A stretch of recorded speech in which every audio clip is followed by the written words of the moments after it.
ADHD used to be just for kids, but not anymore. For some, it's a rude awakening. It wasn't like, oh, maybe I have ADHD. It was, I'm so anxious, I'm gonna die. What is life like for an adult with ADHD? I was feeling overwhelmed. None of the things that I tried were really helping. I'd be talking to him and then he would just be like, over there, and like, there's a light and there's a thing, and Sammy, hey, like, I'm talking to you. Why are some just finding out now? Every time I diagnose a child, I'm also generally identifying a parent who has it as well. If it's so common, why is it so misunderstood? I still hear, well, how could you possibly have gotten to be a doctor if you have ADHD? Does the stigma keep us from finding the answers? Why won't doctors treat it? It's controversial. They don't want to get involved with stimulant medication. It's life-changing to see the impact of that. It's profound. ADHD, it's here, it's real, and it's not just for kids.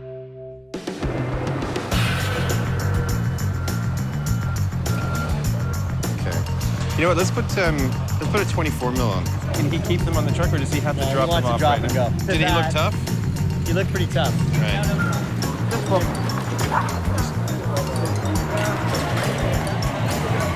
Background and action.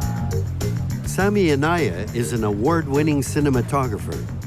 He works in a high-stress environment, making hundreds of creative and technical decisions a day. Still a beautiful day, yeah. He has a great eye, great instincts, and he has attention deficit hyperactivity disorder, better known as ADD or ADHD. Honestly, for me, it was the last thing on my mind. I didn't think that I was ADD at all. I didn't really know that much about it. I just always associated ADD with hyperactivity disorder in children. Even thought probably that you grew out of it maybe as you got older. I just didn't know anything about it. One of the early myths, and there were many concerning ADHD, was that you would grow out of it. Dr. Russell Shacker is a psychiatrist at Sick Kids Hospital in Toronto. You don't see adults climbing on kitchen counters because they can't sit still. What they don't grow out of as they get older is impulsiveness or inattentiveness. So what you do often see when you're interacting with your adult friends is people who really can't concentrate on the conversation. They're restless individuals without necessarily getting up and moving around. And adults develop a whole repertoire for hiding that. The symptoms can be managed if they get diagnosed in the first place. But many adults struggle for years with ADHD symptoms that have gone unrecognized or misread as anxiety or depression. This may be why Sami went looking for help in the first place. I was going through a particularly tough time in my life, and I started seeing a therapist for the first time. She was the one who sort of suggested that she thought I was very ADD, and I didn't believe her at first. And then I started doing the research, and I started reading about it, and it was like all the signs were there. So I decided to go in for a period of testing. ADHD is what in medicine we call a syndrome, which is largely defined by restlessness, inattentiveness, hyperactivity, and impulsivity. And when those symptoms occur together, we tend to make a diagnosis of ADHD. Diagnosis involves a checkup to rule out other possible medical causes of the symptoms. A comprehensive checklist developed by the World Health Organization helps identify key signs and symptoms. How often do you have trouble wrapping up the final details of a project? What's the challenge? Do you have difficulty getting things in order when you have to do a task that requires? Do you have problems remembering appointments or obligations? How often do you avoid or delay getting started? How often do you fidget or squirm with your hands or feet when you have to sit down? Do you feel overly active and compelled to do things like you were driven by a motor? Adults being assessed for the first time are also asked to provide a history of their behavior as a child. Looking back, Sami's ADHD symptoms now seem obvious. Symptoms like chronic procrastination. I was terrible at school. Unless it's something that I'm really excited about doing, I can make a million excuses why not to do it, and I was terrible. Distractibility is another symptom. I would sit down in my class, I would open my notebook, and I would start taking notes. 45 minutes later, I'd look down at my notes, and I'd just written those 2 lines, and I couldn't remember the last 45 minutes. Difficulty organizing thoughts or actions. I wrote essays that teachers would say, like, we're the ravings of a madman, you know, like stream of consciousness, you know, and then the next thing you know, you're 2 months into the school year, and then you're 6 months into the school year, and you're behind, and you just never feel like you can get out of it. ADHD sounds like an excuse. Doesn't everybody procrastinate, lose track of time, and forget things? The fast answer is that that's true, right? For example, we all procrastinate to a degree, right? We all sometimes get bored easily, and sometimes we have trouble paying attention. Dr. Mayer Hoffer is a psychiatrist and ADHD specialist in Toronto. It's not that hard to see when those aspects have entered into that realm where it interferes with your capacity to live the life that you're supposed to lead. In that sense, that's a huge distinction. ADHD can look a lot like normal behavior taken to extremes, so it can be easily misread. That can have an impact on relationships. Distractibility is a huge thing. If he's not on any type of drug, like we'd walk down the street and I'd be talking to him, and then he would just be like, over there, and like, there's a light, and there's a thing, and I would have to say, Sammy, hey, like, I'm talking to you. Like, you know, stay in the moment. Sarah and Sammy are a married couple with a 2-year-old son. They had just started seeing one another when he learned about his ADHD. The diagnosis made his behavior easier to understand and accommodate. Time was a huge thing. I would call it Sammy time. Like, I would always expect Sammy to be at least an hour late if he was coming home. I just had to kind of adjust my expectations so that I wasn't always getting mad at him, because I just began to understand that that was just the way his brain worked. The cause of ADHD has been narrowed down to the pathway in our brain that helps tell us whether a behavior is rewarding, like food or sex, or something to avoid, like stress or danger. The transmitter that passes these chemical signals from one neuron to the next is called dopamine. Ultimately, it signals receptors in the brain to stimulate our executive functions. Executive function is starting a task, staying on task, organizing materials, regulating emotion, very important one, and being able to use working memory, drawing on things in your past and applying it to the future. Dr. Ainsley Gray is an ADHD specialist and the medical director of the Springboard Clinic in Toronto. If you think of that prefrontal cortex as being like a symphony orchestra, and the conductor of that orchestra, when he's on the job, all the musicians are just playing beautifully. However, if that conductor checks out, the coordination becomes compromised. So we feel that the neurotransmitters that are feeding the conductor in our brain are insufficient in quantity or quality. What causes this shortage of neurotransmitters? The outer 2 inches of the brain is the cortex. That's the highest, most evolved level of the brain. Then you have your millions of connections and neurons that make up your brain, and then it kind of funnels down towards the brainstem here at the base of your skull. In the brainstem, if you will, you have a beeping mechanism which sends its signals from the brainstem up through the brain substance to the cortex to get the cortex up and running. When I'm like this, I'm sequential and logical, and I can screen out distractions, external and internal, and I can edit on the fly and be nimble in my thinking.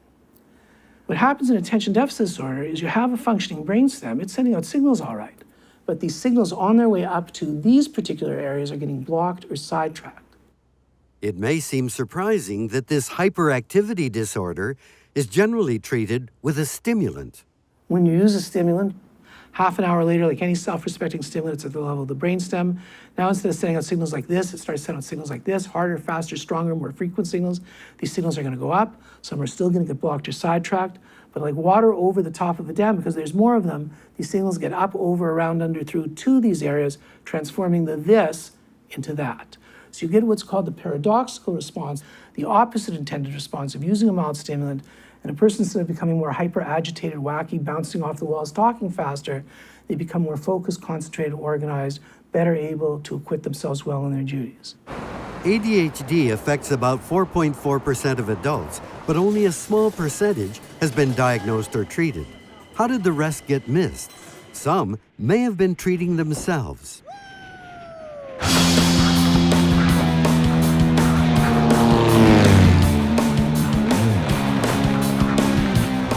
Adrenaline is an effective way to increase dopamine, so high-risk occupations like racing, firefighting, and emergency response are all magnets for thrill seekers with ADHD.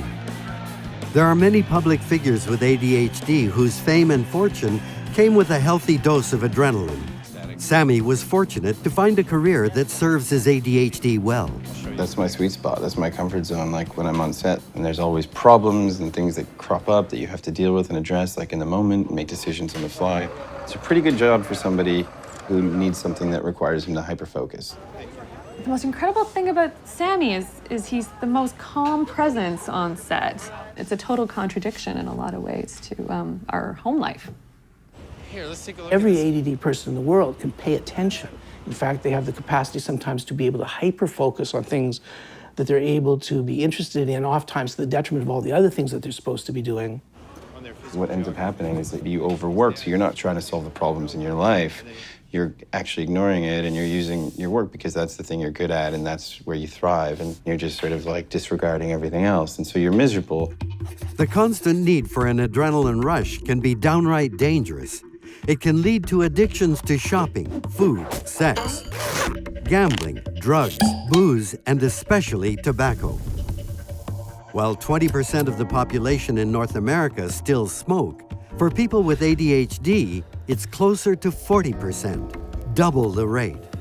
What's going on? We were really struck by this ADHD smoking link, so that we wanted to know what nicotine can do in individuals with ADHD in terms of symptom reduction, and also what it can do in terms of emotional regulation. To learn more, Dr. Jean Garrick launched a study of smokers who also took ADHD medication. But the study almost didn't get off the ground.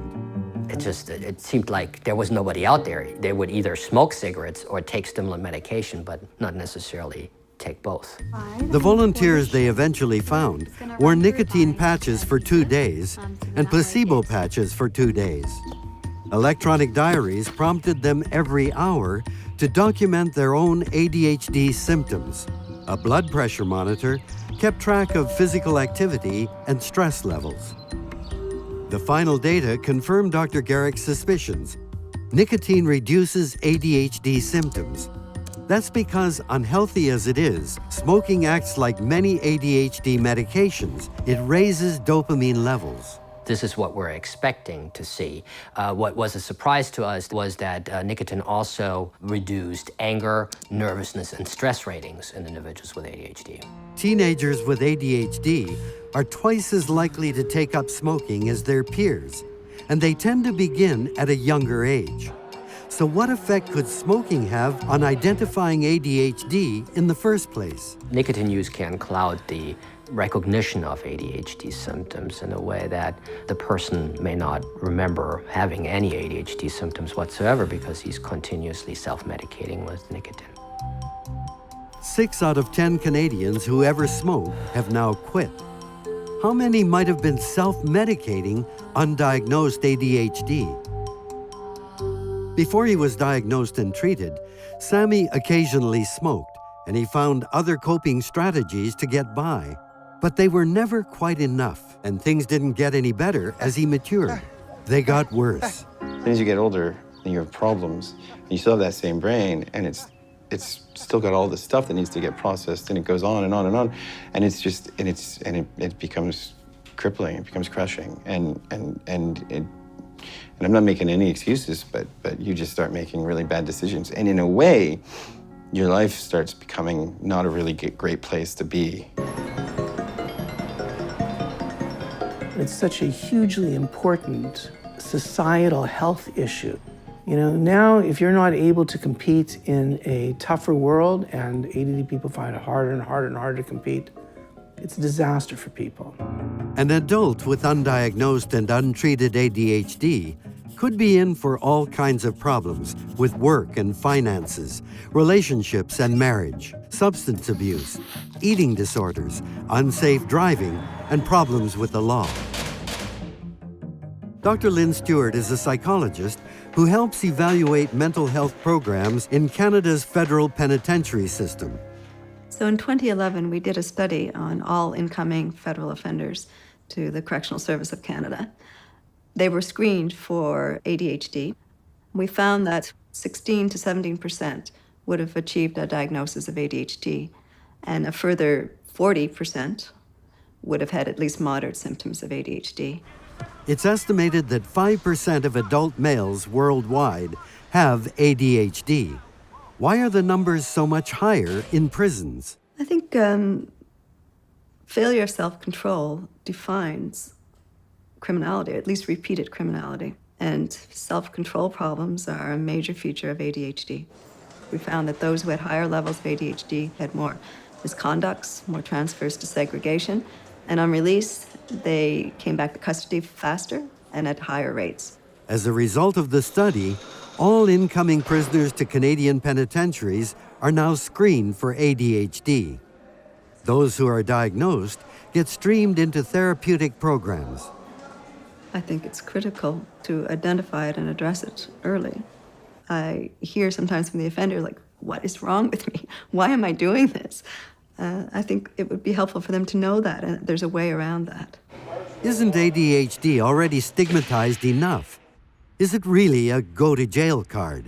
I think it's important to say that most children who have ADHD won't go on to have a conduct disorder, and those who have a conduct disorder won't go on to have antisocial personality disorder. But that almost everybody who has repeated criminal histories has had a failure of self-control and probably would have earned an early diagnosis for ADHD. Is there a way to prevent ADHD? Some of the risk factors are out of our control, like family history. Every time I diagnose a child, I'm also generally identifying a parent who has it as well. And what role does gender play? ADD is like a big iceberg. And in that majority underneath the waterline, most of those are women. Up next, ADHD, gender, and genetics. As long as you can remember, have you had difficulty getting organized? Yeah, absolutely. Been a daydreamer, acted impulsively. Sarah and her husband Sammy both work in the film business, juggling the demands of career, family, and ADHD. Felt irritable, had problems remembering appointments or obligations, fidgeted or squirmed with your hands or feet when you have to sit down for a long time. Yeah, that's my husband, you know, in a nutshell. And he still has some difficulty with some of these things, even when he's on the medication.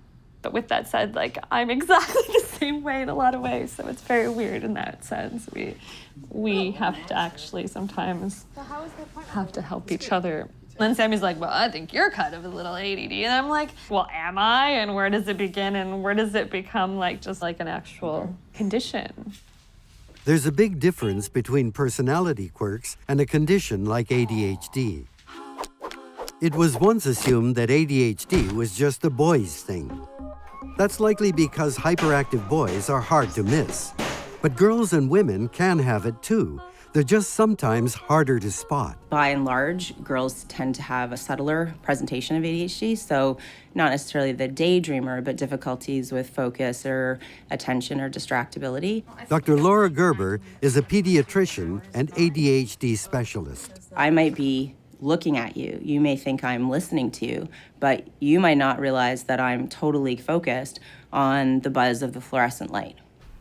There's a large population of girls who may have the inattentive type of ADHD, and they're often the young ones that are at the back of a classroom. They're not bothering anybody, but they're tuning out. They're not learning optimally. You know, when they talk about an iceberg and they say the largest part of the iceberg is the part below the waterline, that's attention deficit disorder. Vast majority of ADD people are not hyperactive. And in that majority underneath the waterline, most of those are women. For years, ADHD research focused mainly on males. The pool of research on females is slowly increasing.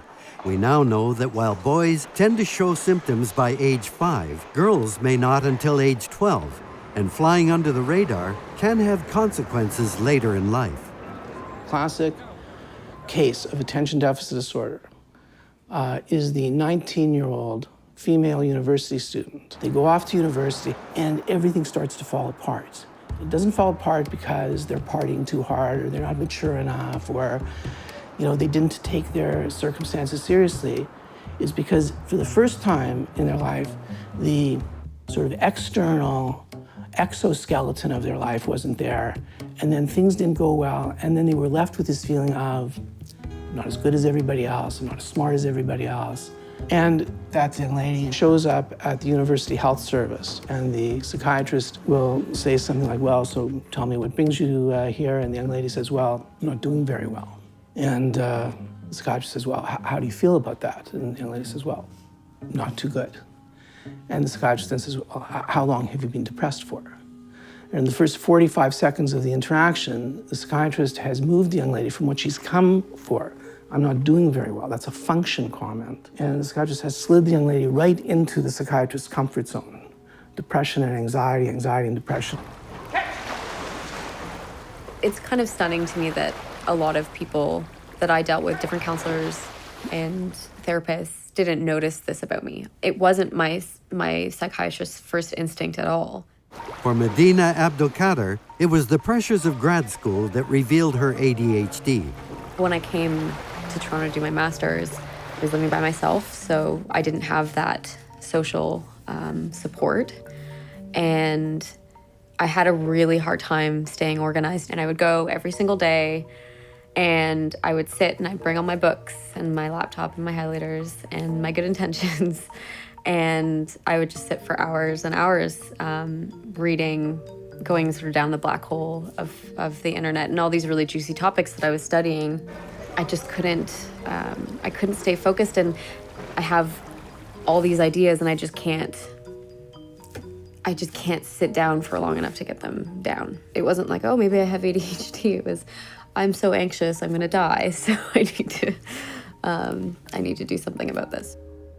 Many successful people who are university graduates, they have professional careers, all of a sudden will hit a wall, a level of impairment that results in their running into difficulties. Susan Gottlieb's ADHD managed to fly under the radar until her early 40s, thanks in part to her first marriage. There was a lot of structure in my life for those 20 years or so. But when that was over, and things changed very dramatically, and children came into my life, and there was no structure, there was no plan. It worked, and then it didn't work. I felt from a functional standpoint that I couldn't do the kinds of things that I was always used to doing through just drive and willpower and intelligence. Okay, listen, I won't keep you, but I just wanted to talk to you. I think we should be buying something here. Susan works for the investment arm of a big bank. She's a high achiever and good at her job. But ADHD can stay hidden until you reach a tipping point. And certainly being on an antidepressant, for example, which is what one doctor recommended, that maybe soothed my stress, but didn't help me function better. And that's really what I needed to do. The medication is treating their mood or their anxiety, which is only a secondary symptom of the root of the problem being ADHD. Increasingly, both women and men have been discovering their ADHD in places like this, a pediatrician's office. So every time I diagnose a child, I'm also generally identifying a parent who has it as well. 95% of the time, that adult has not yet been diagnosed. So it's actually quite rare in my experience for an adult to say, yes, I was diagnosed as a kid. Yeah. Do you want this kind of spoon, Gracie, with your kiwi, or the other kind? The spork thing, this one. I'm somebody who has ADHD myself. I wasn't diagnosed until I was 31, so after I had finished medical school and residency, so a late adult diagnosis. All three of my children have it, and so I experience ADHD in the office all day long, and I live with it myself, so it's something that is close to home, I guess you would say. The tendency to develop ADHD can be inherited. But how does it start running in a family in the first place? Here in the Florida State Center for Brain Repair, they may have found the answer to this and other questions.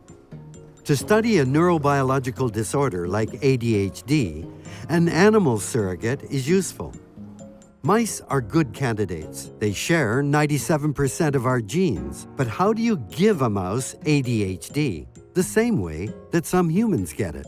We knew from human studies that if a mother smokes, there's a higher risk of ADHD in their offspring. Smoking doubles the ADHD risk in humans. Dr. McCarthy and her team wanted to see if it had the same effect on mice. We expose a female mouse to nicotine for 3 weeks. We can easily dissolve it in drinking water of the mice. And then she's bred with a naive male mouse, and nicotine is ongoing during her pregnancy. So the developing brain is exposed to nicotine from conception until birth. Once they're born, they get tested to see if any of them have ADHD symptoms. We break down each of the ADHD symptoms like hyperactivity, inattention, impulsivity, and deficits in working memory. And we can test each one of those using our animal model. To test for deficiencies in learning and working memory, McCarthy uses this Barnes maze. It's a platform beneath a bright light and a noisy, clattering fan. There are 40 holes that a mouse might use to escape the light and noise, but only one leads to a quiet hideout under the platform. There are visual cues to help orient the mouse. For a normal mouse, it takes about 2 weeks of daily training to learn and remember the fastest escape from the noise and light. This mouse has been training for just as long, but it's showing all the signs of ADHD. It covers a lot more ground, wastes more energy, and makes more mistakes. But remarkably, it finds the escape hole in the same amount of time as the normal mouse. For us, that's most interesting. It's not that they cannot learn the task, it's just they have a different way of learning it. To test for impulsivity, they used the bar stool. We call it a bar stool because that's basically what it looks like. And normally what a mouse will do, they will go to the edge of the platform and they'll sniff around and get used to that environment.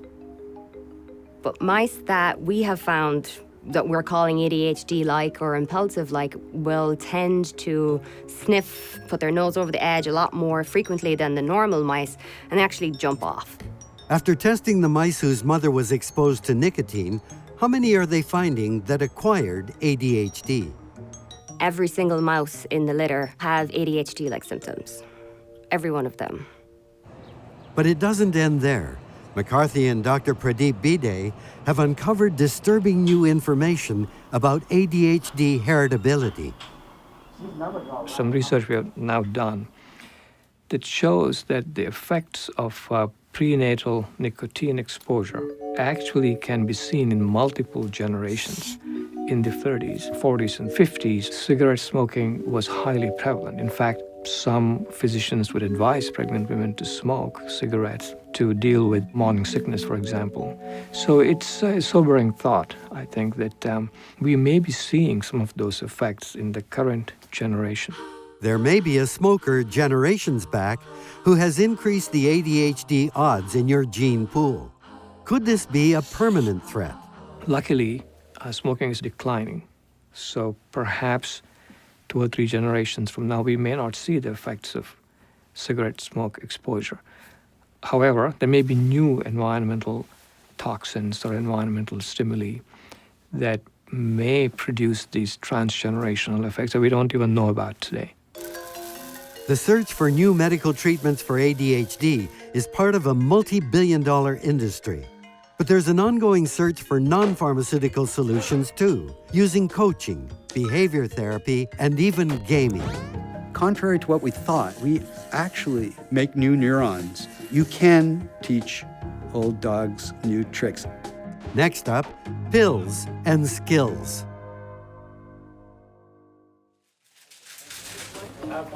Whenever ADHD is mentioned, there's usually discussion about the medications and reluctance to use them. So when I see patients in my office, I say to them, the problem that you have has squat to do with illness. It has everything to do with function.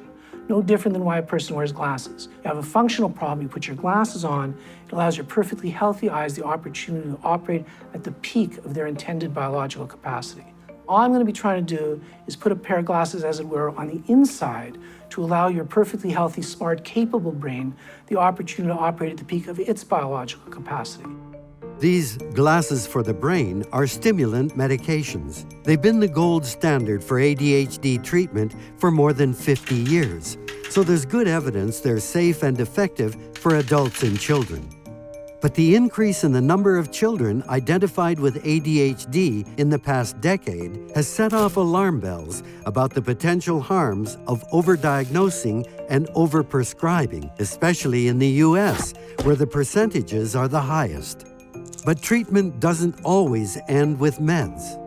At the end of the day, you need to have good executive functioning skills, and medication isn't going to do that for you. It'll help you acquire those skills more easily, but it's not actually going to give you those skills.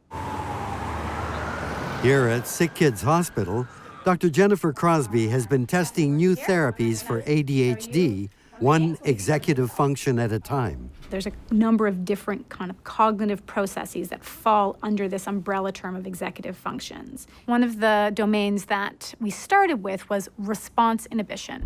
Can you stop what you're doing quickly based on new information in your environment? Let's say you're driving along at a reasonable speed and a ball comes out between two parked cars. That's when that ability is invoked.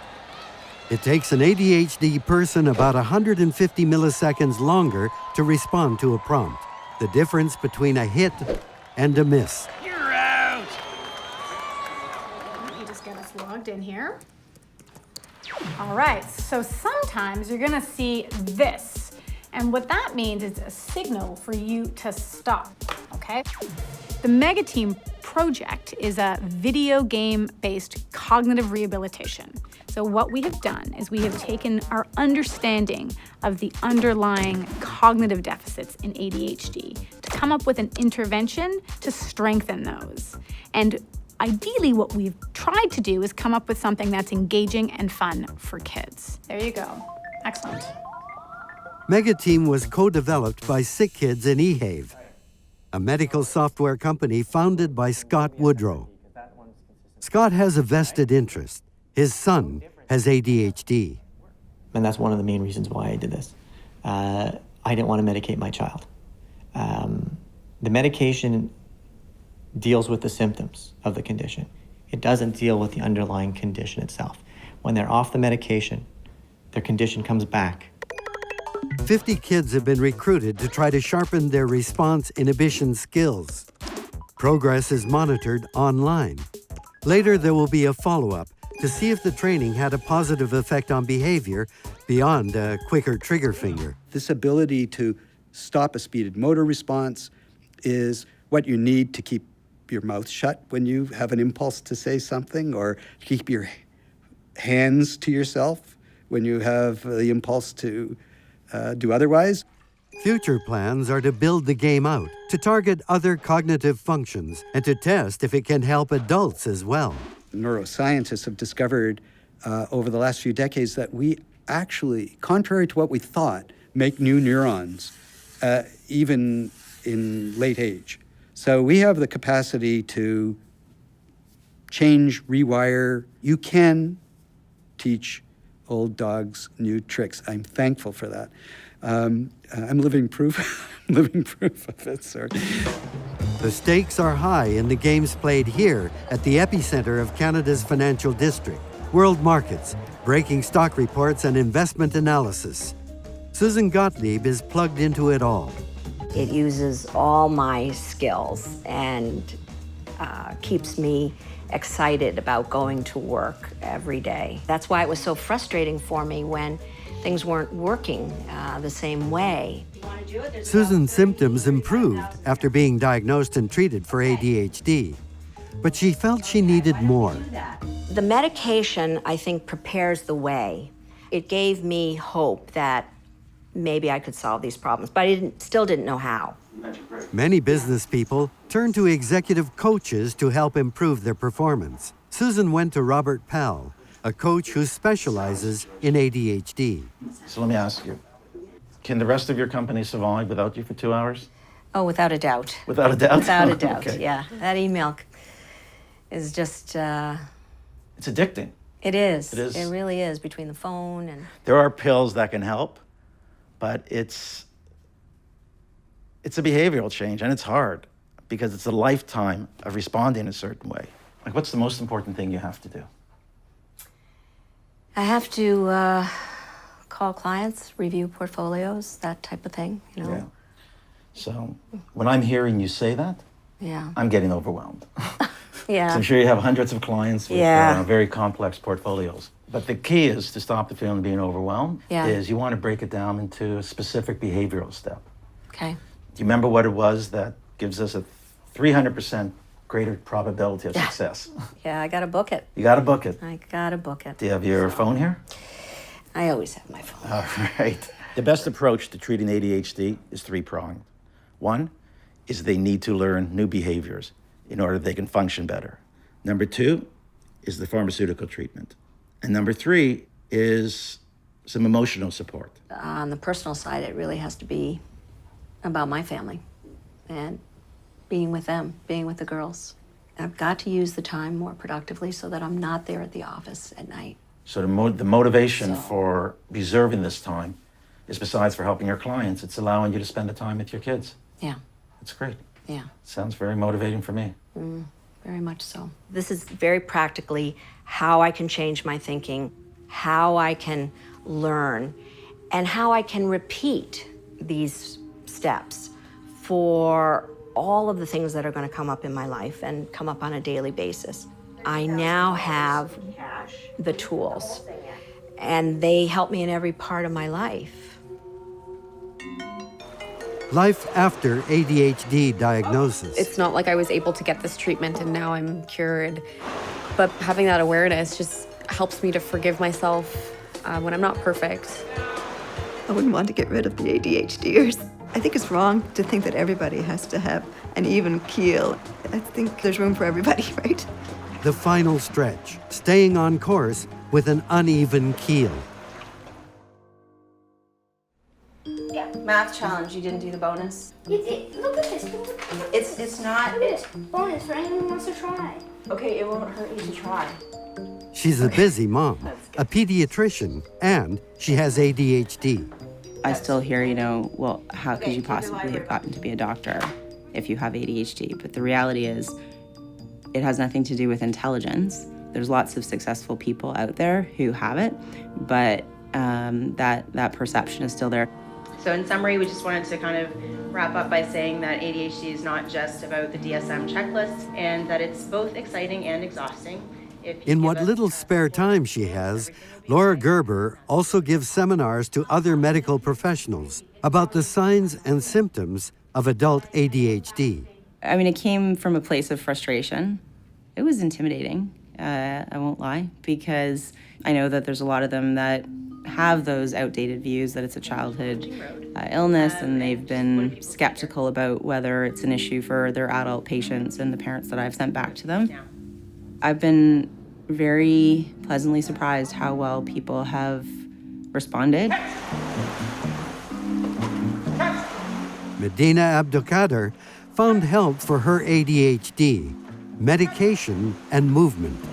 As a sport, rowing is incredibly technical, so I find that with other types of exercise, I can kind of zone out, but you can't with rowing. When you do, bad things happen. Keep your shoulders still. Keep your shoulders still. There you go. There was such a difference between pre-medication and post-medication.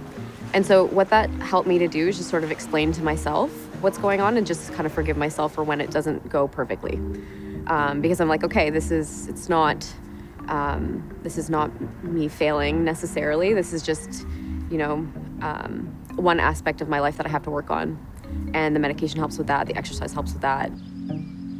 4 months after we first met Sarah and Sammy, Sarah went to a specialist and confirmed what they had suspected for a while.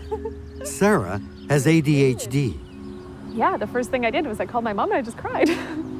Because I was like, it's been hard. Like, my life has been hard. Like, it's great now, but it's been hard.